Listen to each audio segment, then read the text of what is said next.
Hey everyone, I am Lauren and welcome back to Take Action Tuesday. I am really excited to have you guys here today because we are going to be talking about language therapy and language support and how it may or may not look different for our AAC users. A lot of times I feel people get really overwhelmed and feel that AAC therapy is going to look significantly different than a traditional language therapy session or even just incorporating it into your daily life. And the thing to notice here is that it's really not that different. So let's dive in and really hone in on what AAC therapy can and should look like.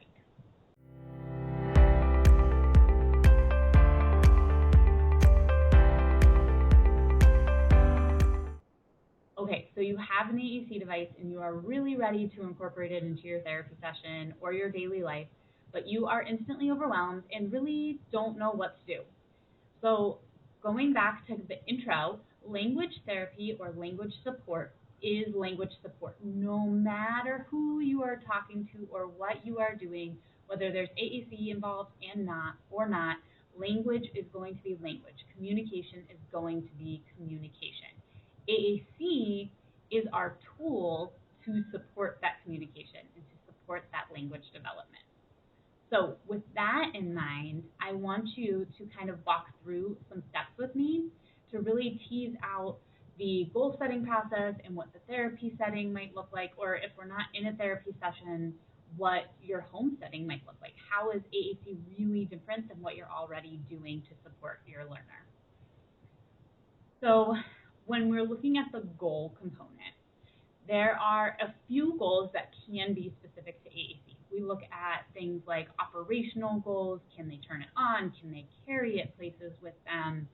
Can they clear the message bar? Can they repair breakdowns?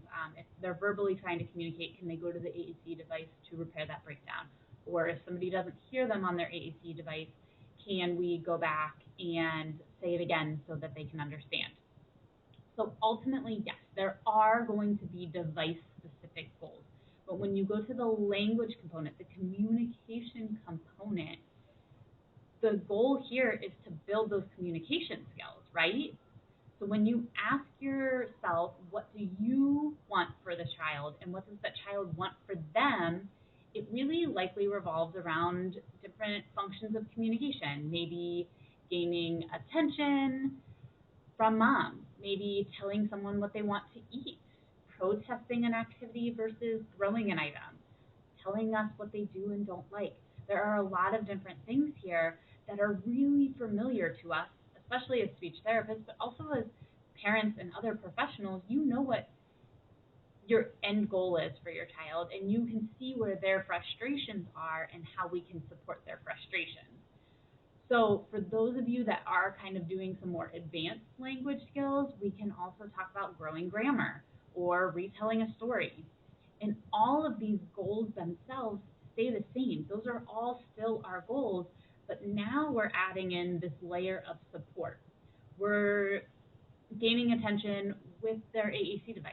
We are protesting using communication support. We are commenting about an activity with multimodal communication. We are no longer expecting this verbal speech, and we're providing a layer of support to help these kids. So then next comes the actual activities itself. So what are we going to do to address these language goals or communication goals? And we're going to use language strategies that we already know and love. We're going to use wait time, we're going to attribute meaning, we're going to work really hard on building connection. We are going to use expansion for some individuals. So if there's a one-word phrase, we might add 2 words. And there's a lot of other language-based, communication-based strategies we can use. So then what we do is we take an activity that they're interested in, use that AAC device to talk during that activity. We can use a combination of verbal words and AAC, but we are taking the goal that we set and now using the AAC device to support that goal. We're showing gaining attention on the AAC device. We're showing commenting on the AAC device. Okay, So let's put this big picture into an actual example. Let's say I have a 3-year-old who absolutely loves playing in the play kitchen. We are really hoping to build some expressive language and communication support through gaining attention, commenting on activities, and then self-advocating for their wants and needs. So those are the goals, and we are going to be using high-tech AAC device to support it.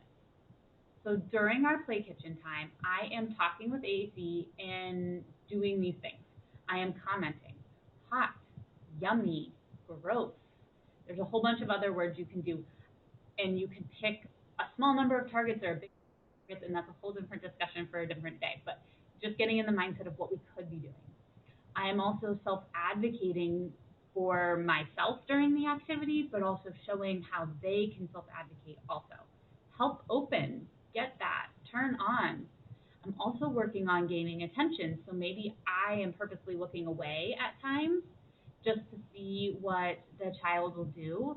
And if she does use some type of communication to get my attention, maybe she taps my shoulder, I acknowledge that, respond to that, and then also go back to the AAC device and say, hey, look, or Miss Lauren.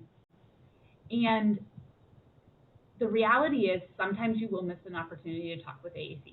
Sometimes you will get stuck and won't be able to find the words, and that is okay. The idea here is that we are interacting in a way that they will be responding to us. So if we are using an AAC device to communicate, we are also showing them how they can use a communication device to communicate. They're not going to learn how to use it unless we can show them and give examples of how to use it. So knowing that your interactions may be slowed down a bit because there is this added layer of support in this tool to accommodate, but the interaction itself still looks the same. The speed might be a little different, but we're still communicating with this individual the same way we would communicate with anyone else. All right, so a few action steps for this week. If you are really stuck on how to incorporate AAC and you really want a more systematic way to approach it, these are the questions that I recommend you ask yourself. 1, what does the child like to do? That becomes your activity for the day. 2, what are your goals for communication? Your goals, the client's goals, however you want to look at it, what are the goals for the communication need? Taking those 2 things, you now know what you're going to do, and you also know what you're going to work on. You know what the end goal is. So now I want you to think of what vocabulary you can share during that session to meet those goals. When you're talking with AAC, what can you say to support those goals in that activity? And then I also want you to pick a strategy to focus on for the day. So maybe you want to get a little bit better at wait time. Maybe you want to get a little bit better at attributing meaning to how they are using their communication system. Whatever it may be, pick a strategy you want to focus on. Do these things, and you've just now set up a session or an interactive activity in your house. So you have your action plan ready for the activity, and it will likely change during the activity. Very rarely can I go into an interaction with somebody and leave completing all the things that I thought were going to happen, because we are based on this connection-based approach. When you do connection-based, remember, we're not expecting the individual to do a certain thing. We're following their lead and integrating our support within their activity. So if you do want a worksheet to kind of work through this process, there is a free one below in the description, and you can go ahead and download that. And I hope this session kind of helps to frame what AAC interactions can look like. And I really look forward to seeing you guys next week.